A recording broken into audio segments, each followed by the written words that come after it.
প্রায় ৬ বছর প্রবাস জীবন কাটিয়ে দেশে ফিরেছেন আমার দেশ পত্রিকার সম্পাদক মাহমুদুর রহমান।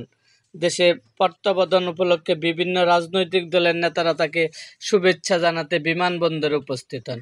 শুক্রবার ২৭ সেপ্টেম্বর সকাল ৯টায় তাকে বহন করা ফ্লাইটটি ঢাকায় হযরত শাহজালাল আন্তর্জাতিক বিমানবন্দরে অবতরণ করেন। এ সময় বাংলাদেশ জামাতে ইসলামীর পক্ষ থেকে বিমানবন্দরে তাকে সংবর্ধনা জানানো হয়। জামাতে ইসলামীর আমির ডক্টর শফিকুর রহমানের পক্ষ থেকে তাকে ফুলের তোড়া দিয়ে বরণ করেন কেন্দ্রীয় কর্মপরিষদ সদস্য ঢাকা মহানগরের উত্তরের সেক্রেটারি মোহাম্মদ রেজাউল করিম।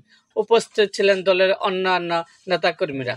পরে আমার বাংলাদেশ পার্টি এবি পার্টির পক্ষ থেকে ফুল দিয়ে মাহমুদুর রহমানকে শুভেচ্ছা জানান পার্টির সদস্য সচিব মুজিবুর রহমান মঞ্জু।